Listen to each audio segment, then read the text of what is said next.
Welcome back to the Copywriters podcast with your host, the world's greatest copywriting coach, David Garfinkel. David, how you doing today, man? I'm good, Nathan. How are you?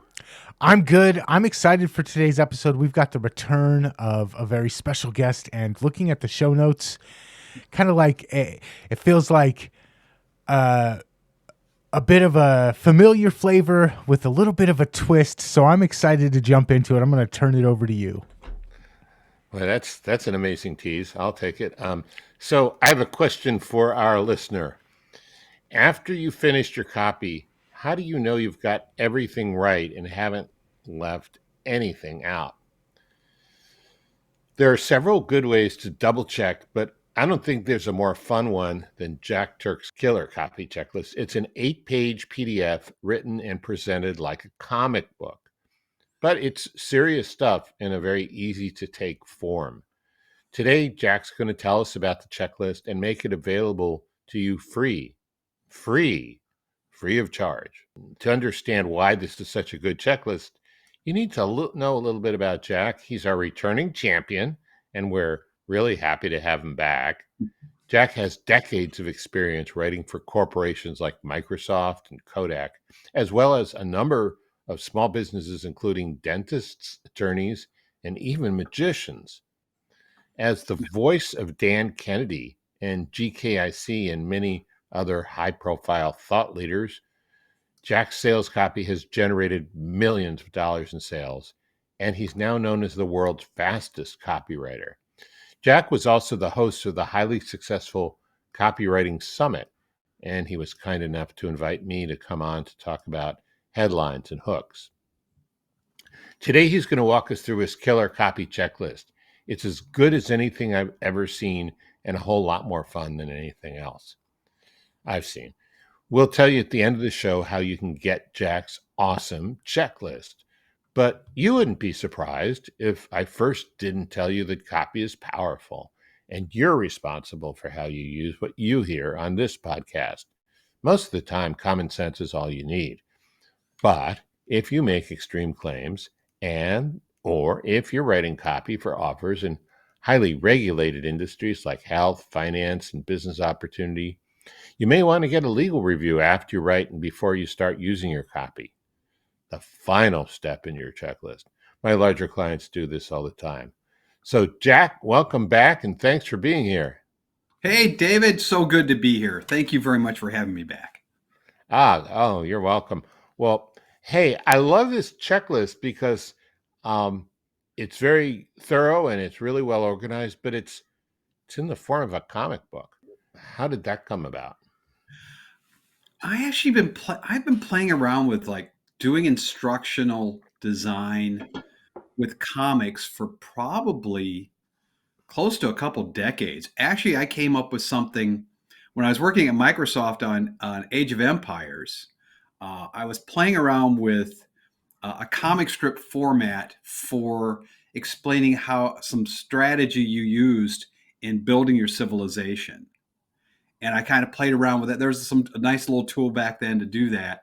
And it was really very fun. Now, the challenge back then, and it is today still, is like was localization. There's no way it could have been localized because everything was in an image, and it would have just been a nightmare for Microsoft. You had to really be concerned about localization. That was just a big thing, for any documentation. So, but I just played around with it, and it was just really fun, and I loved the idea. And when I did my magic show, when I was a magician, I also had an info business to magicians, and I taught them marketing, etc. And I did a toolkit on on website development and internet marketing for SEO and also for pay-per-click ads and how to build your website. And I did part of that instructional package I did as a comic book format also. So it was just kind of natural. I've just been doing it for a long time because I just, I grew up on comics. Heck, I'm sure, you had Marvel, Jack Kirby, all that stuff, Spider-Man. I sat in my basement reading comics as a kid all the time. So I just love the format. And I just thought, well, what the heck? Let's just have some fun. Yeah, and I bet other people love it too. They think, oh man, this is a relief. Instead of having to read boring line after line in 8-point type, this is like fun, right? I'm a magician, so I'm an entertainer, a professional entertainer. I did that. And so I think when you provide instruction, I think Dave once said, who makes more money, teachers or entertainers? Right. And of course, entertainers make more money. So why not be as entertaining as you can when you're giving people information? Makes perfect sense. So let's talk about the checklist. You've got 5 steps, and you've got a lot of questions in each one. You want to walk us through the most important points? Okay. The first one is the step one, obviously, is what captures people's attention, which is the pre-head, the headline, and the subhead. And I think that's really important to look at those like right up front because that sets the tone for the entire piece. If you write particularly a sales letter, this also applies. Again, this checklist applies to all kinds of copy, not just sales letters. Change, headline, change the subject line in your email, change it to your opening statement into VSL, etc. But in general, we write a lot of sales letters, so this fits for that. So it's really important to have your pre-head, headline, and subhead. So some of the questions I have is like, is the target prospect clearly identifiable? It's really important to make sure you're speaking to somebody, directly. That immediately you're calling them out, like attention dentists or attention magicians, like right away, okay, this is for me. So it's really important in the pre-head or in the headline or in the subhead that at least that's there somewhere. I also like in the headline, the question is, does the main headline stress a clear, powerful, quantifiable benefit or make a big promise? Your discussion on headlines is fantastic, David, Thank you. and the Copy Summit, and you reinforce that the importance that the headline's just so important. It's got to grab people. So does it do it? Is it urgent? Is it useful? Is it unique? Is it got specifics? And rather than like make lots of money, like make $5,238 a minute or something like that. Have very clear specifics in the headline. So that's really important. And I also mentioned in this, like, did you go through the process of writing multiple headlines? Because I think that's a really valuable process that you don't just go with just one, is you just kind of just keep rambling through them because you'll wind up using them. As you wind up using them someplace. Sure, they can be bullets, or they can even be inspiration for parts of your copy if they don't end up being the headline. That's right. Mm-hmm. They're extremely valuable. Yeah. So that's Okay. step one. Yeah. Step one. Step two is going. Now you're getting into the body of the copy, and I think it's really important. I'm saying important all the time. Let me try not to repeat the same word every time here, which I think goes back to what I'm talking about. The body of the copy is go through the body of the copy. Does it follow a proven formula? I'm a firm believer in it's so much easier and fast. Again, part of the thing I teach is how to write fast. And by following a formula, it's easier to just pour stuff into. And again, I'm a big fan of like assembling copy, as Eugene Schwartz said. When you have that structure in place, when you have that already in place, you're going to follow like AIDA or problem, agitate, discard, solve, whatever. You've got that sort of in place right now. So does the copy follow the formula? Just like great movies follow the hero's journey.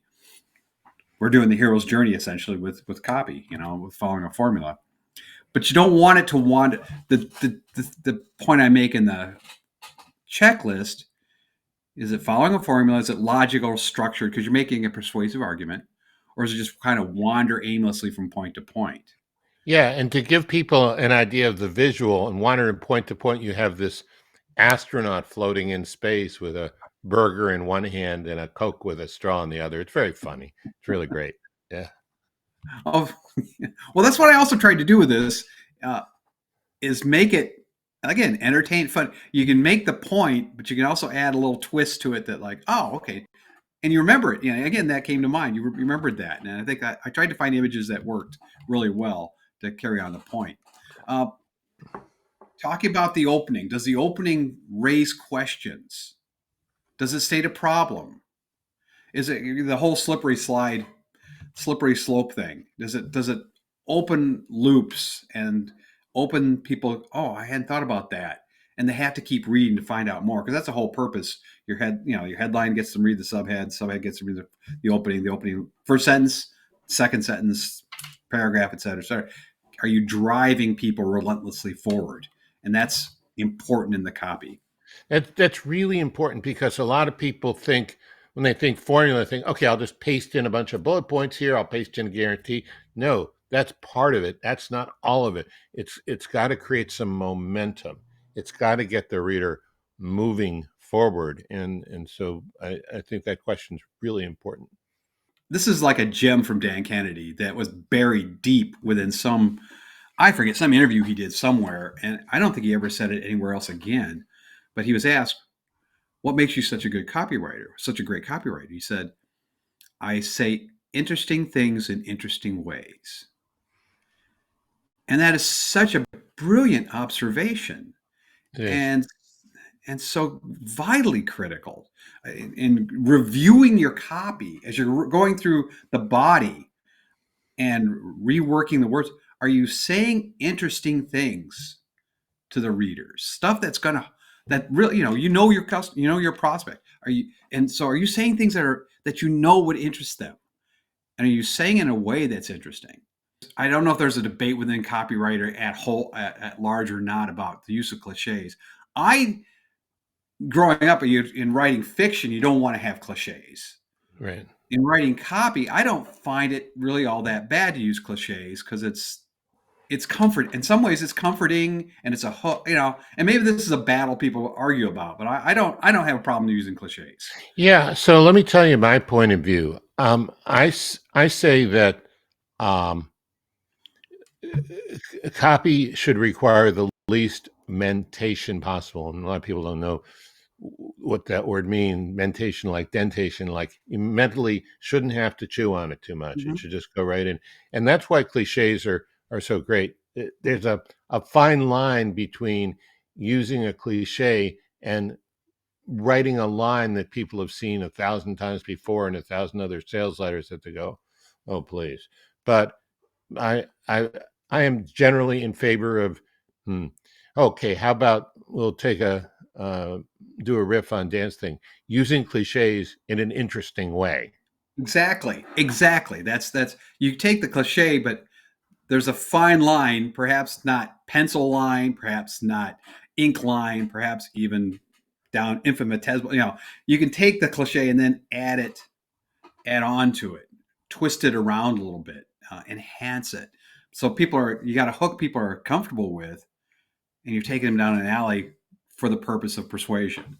I think the fine line is a parade of neutrons. Yeah, there you go. That's beautiful. That was beautiful. Okay, so I love this image. You have a man and a woman locked in this intense stare, and the man says, is the copy conversational? And the woman says, does it read like someone talking face to face? That is so good. I mean, to me, definition of copy is the spoken language in written form. And I think mine is a little more intellectual. Yours is a little more immediately understandable. I love that. And I love that image and those two questions. Yeah, and it's such a good point. It really is, because it should read conversationally.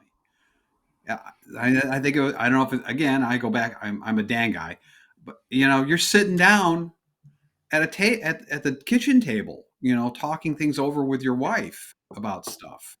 Yeah. And stuff that matters to you. I was asked recently, like what my favorite piece of copy was, and my favorite piece of copy I think I ever wrote was one of the first things I wrote when I actually did magic shows, and I was selling birthday parties.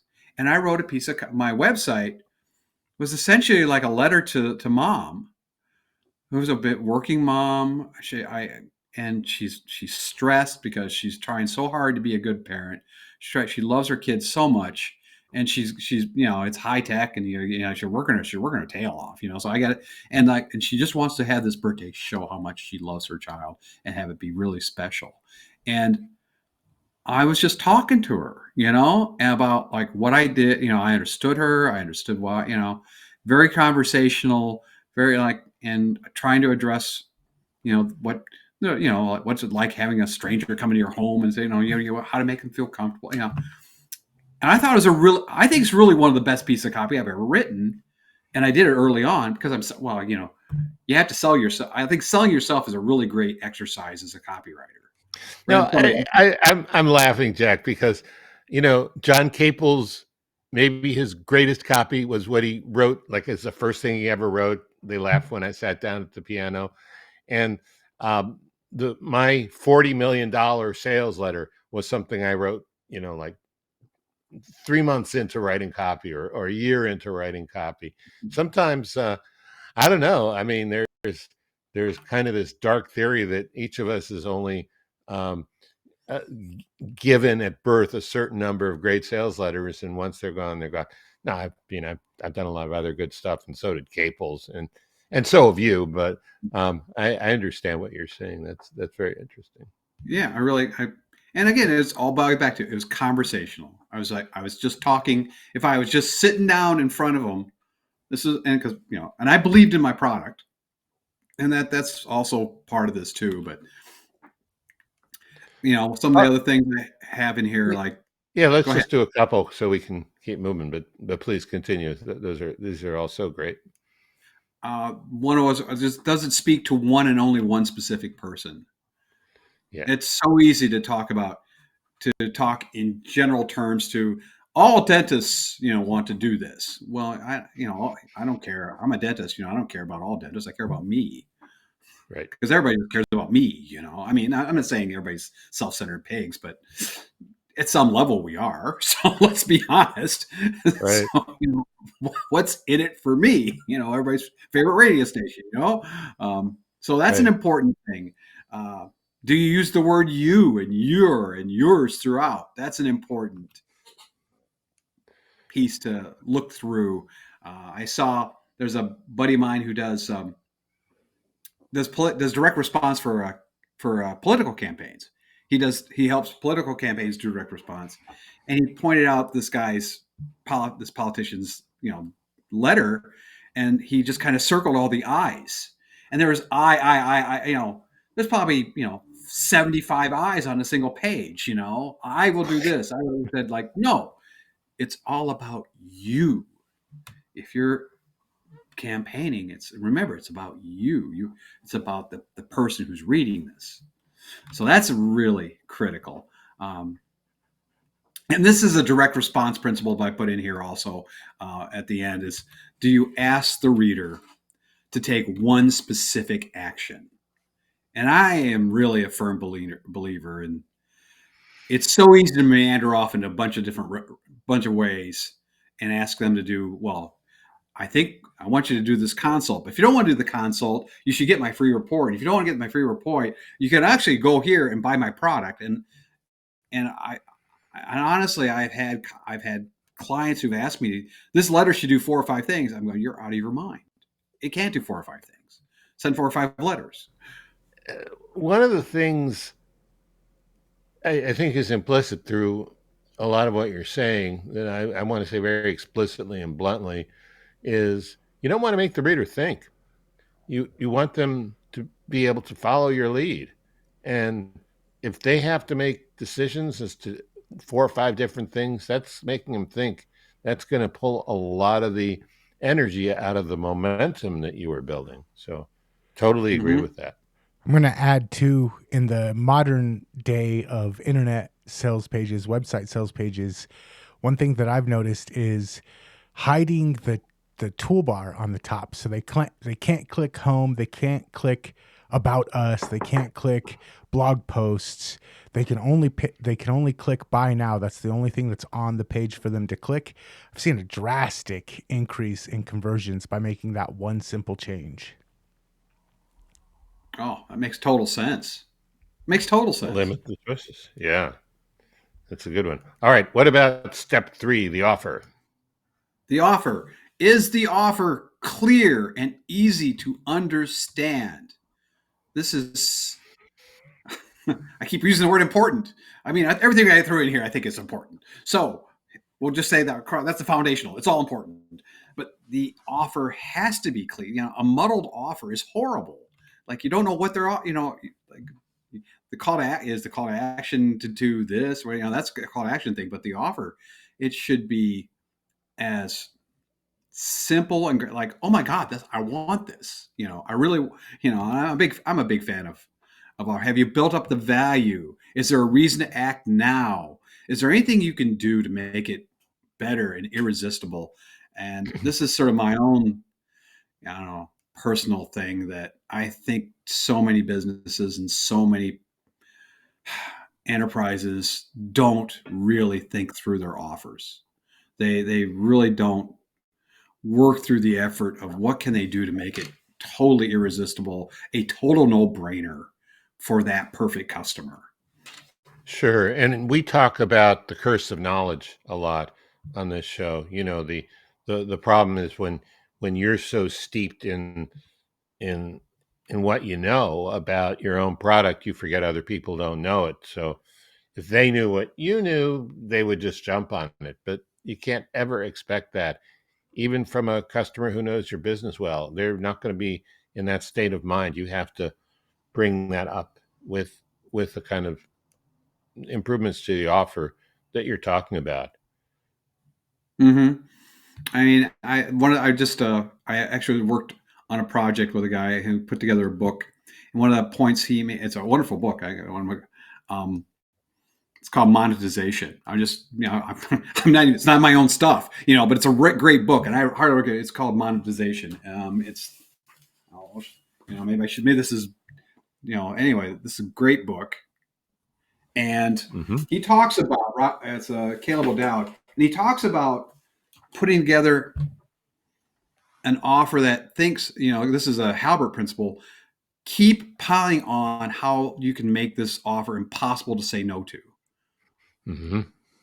Just keep thinking about what can, for example, I'm going to give you a toolkit to make money on the internet. Well, the objection is, well, I don't even know how to get on the internet. Fine, I'll show you how to set up your website on the internet. Okay, I don't know how to do traffic. Well, I'll tell you what, I've got a team that will build traffic for you. Well, okay, that's great, but I don't know how to create the product. Well, I've got a team. I'll give you the step-by-step process, and so keep going, adding on.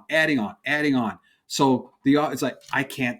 How can I can't, obviously here's the money, I got to do this. And that's the process you really should be going through in doing your offer.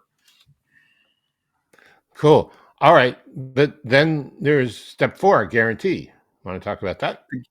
The guarantee, is it easy to understand? And the easiest thing, people do kind of default to 100% money back guarantee. Well, how many times have you seen that? Am I interesting? Am I saying this in an interesting way? I mean, when I was doing birthday parties, I guarantee your walls will rock with laughter. That was my guarantee. Yeah. What mom wouldn't want that? Yeah. Oh, I mean, if she doesn't, maybe she's a sourpuss, and you don't want a grumpy person. But anyone who likes that would like you. Yeah, that's what that's what I guaranteed. Your walls will rock with laughter, guarantee. So that's what. Think about. Be creative.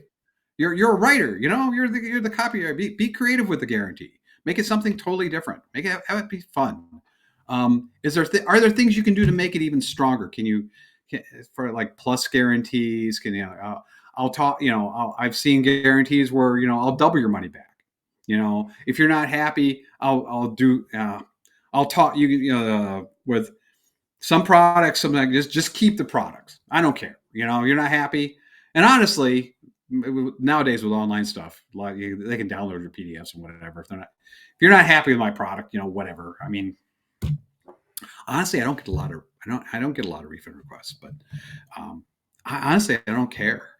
I just like go for it. but because I believe in it, So that's the kind of thing. So after the guarantee, then there's like step 5, which is because I don't run out of room, but it's like kind of before you send it out the door, do a thing like, have you fixed all the typos, the misspellings, the formatting glitches, pagination and stuff? Have you double checked the headlines and subheads for errors and typos? And this is something I learned way back at Microsoft in terms of, I did a lot of editing at Microsoft on documentation. And this is where you make the stupidest spelling errors and punctuation errors is in headlines and subheads. Because for whatever reason, we focus on the text far more when we look at the headline. But chapter titles, people have, you'll see that kind of stuff. Like stupid spelling errors in chapter titles.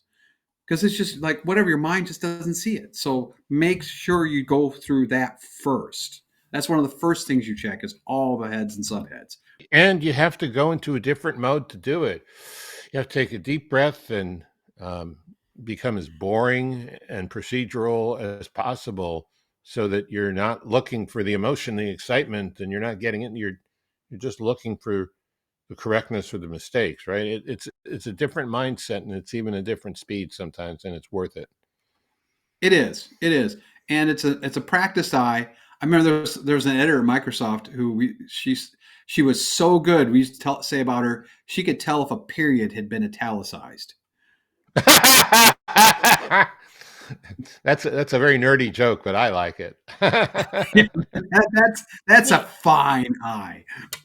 It is. No, she was good too. I mean, that's all. That's great. Another thing is to include a PS. The PS is really some of the most valuable real estate in a letter, and I love having a PS. Is there anything you can do in the PS to sweeten the deal, to drive urgency, to make the point one more time? Like, this is, you got to do this. And a final thing, which is that underlying word that I said many times, I'm not going to say it again, is did you test the call to action? Did you test the tech? Did you click the button and fill out the form and run the card? Did you call the phone number? Did you check the link? That matters. You got to do it. That matters. And yeah, people mess that up all the time. If they don't, sometimes, yeah. So I just heard of something yesterday where the first step after purchase was that the vendor would send a text to the new customer, and like a thank you text.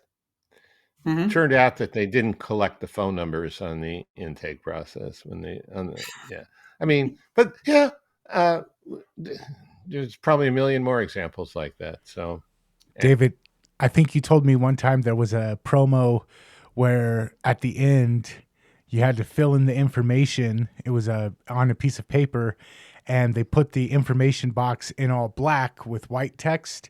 And so if you only had a pen, you couldn't even fill it out. You had to have a white pen in order to fill it out. And I can't imagine how many sales were lost because of a simple editing mistake like that. Yeah. People don't always think that stuff through. Well, Jack, this is an amazing checklist, and you're giving it away free, right? So we're going to put the link. In fact, I'll read it to now for people who have extraordinary memories, auditory, phonographic memories. It's at writekillercopyfast.com/checklist. But we'll put that in the show notes too. Okay. Yeah. I'm going to add one thing. What I really like about this is that it's fun. The checklist is fun. I have a book I got a long time ago. It's called, I think it was Mind Control Marketing. And the whole book was done like a comic book. Yeah. And it was a fun book to read. A lot of business books, a lot of copywriting books, a lot of marketing books are a chore to read. But when you lay it out like this, it's fun to read. And the thing that I want to leave the listeners with is use that in your copy as well. Make your copy fun to read. A lot of copy it looks like all this other stuff out there, and it gets ignored because it just becomes part of the background when you can add some of this stuff and make it fun to read.